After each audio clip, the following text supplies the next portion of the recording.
qu'il y a d'autres interventions en lien avec la motion préliminaire de M. le député Lézy de la Madeleine? Oui, allez-y. Oui. Monsieur le député de Maurice Richard. Merci, Madame la Présidente. Très heureux de remplacer mon collègue de Taschereau aujourd'hui.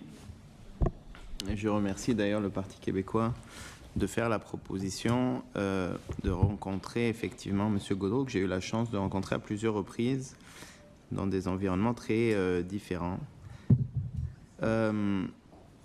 Avant peut-être d'arriver sur le fond, je voudrais quand même rappeler pourquoi on est ici aujourd'hui et peut-être sur le fond, pourquoi est-ce que la question d'une agence est problématique et pourquoi donc dans un deuxième temps la venue de M.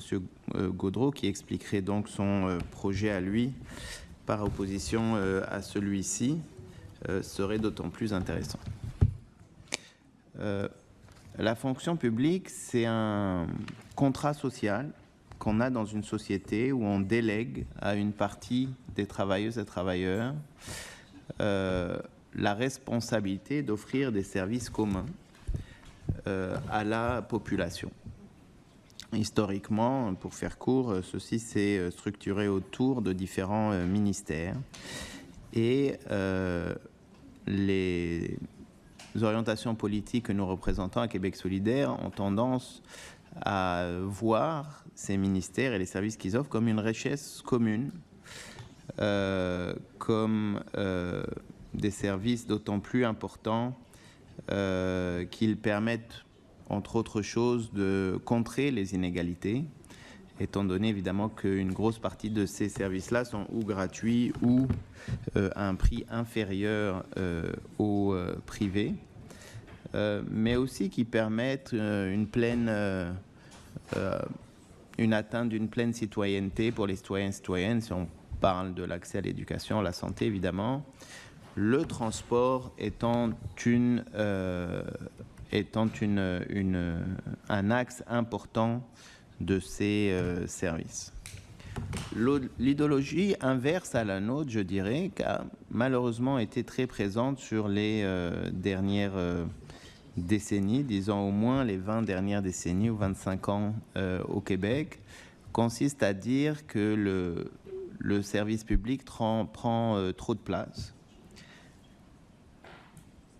que le service public prend trop de place et qu'il y a une volonté d'affaiblir les différents ministères dans leurs services, que ce soit par rapport à des coupures ou par rapport à un affaiblissement des différentes missions et des pouvoirs. Je sais que Madame la ministre est très occupée avec mais s'il pouvait juste parler moins fort, ça m'empêche de me concentrer. Merci.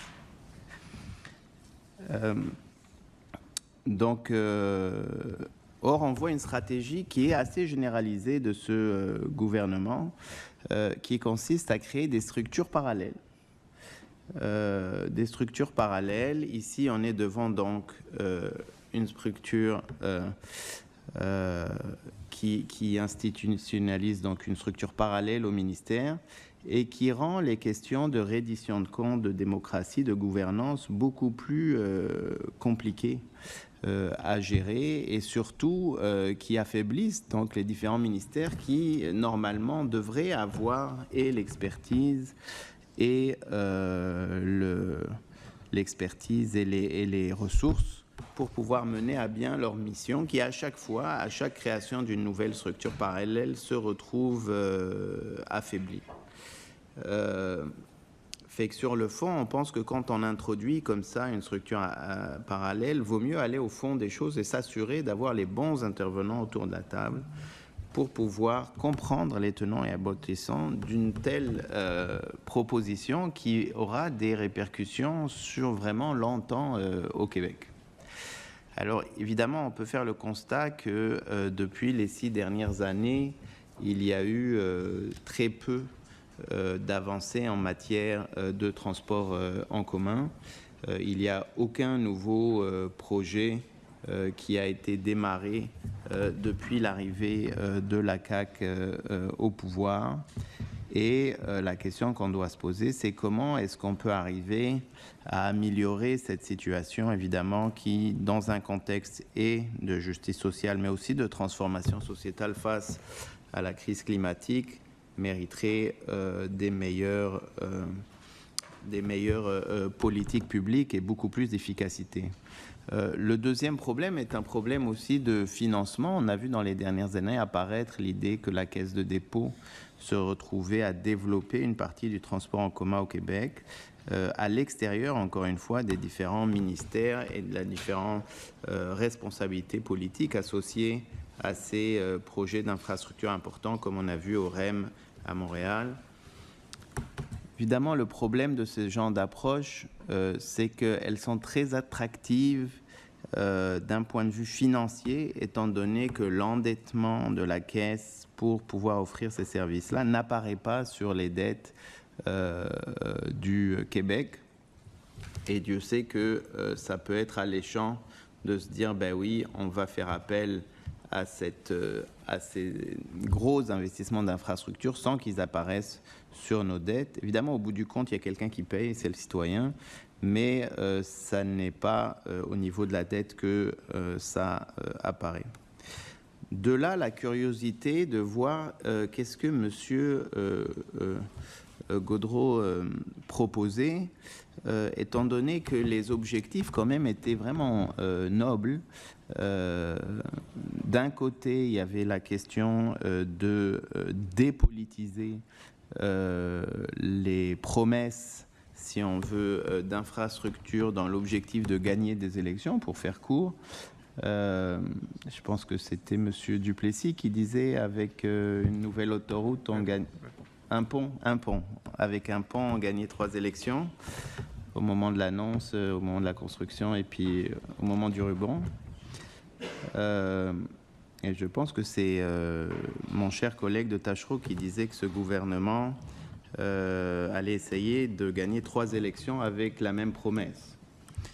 Un troisième lien, un troisième lien, sans jamais avoir commencé. Reste que, au-delà de dépolitiser, les décisions qui sont prises en matière de transport sont éminemment politiques. Et donc, il y a une réelle réflexion à avoir, je pense, et M. Gaudreault nous aiderait à avoir cette réflexion-là pour se demander comment est-ce qu'on pourrait faire appel à un certain nombre d'expertises, un certain nombre de scénarios qui soient associés à des décisions politiques. Par exemple, plus de transports en commun ou plus de voitures étant une décision politique.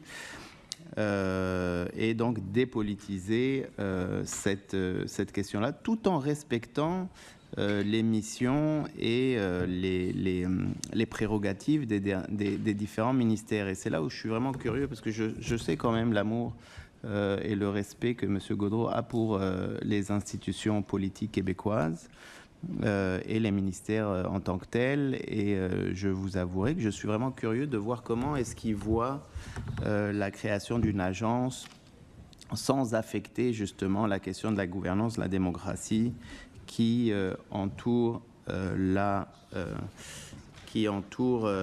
création d'une agence donc parallèle. Fait que pour conclure, les enjeux sont importants. Le projet de loi vient modifier les choses pour longtemps. Elles ne pourront pas être défaites si elles sont mal faites. Et donc, on invite la ministre à voter et à accepter positivement la proposition de nos collègues du Parti québécois pour pouvoir s'assurer qu'une telle décision politique puisse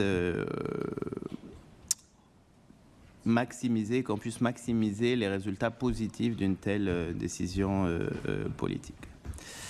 Voilà, merci Madame la Présidente.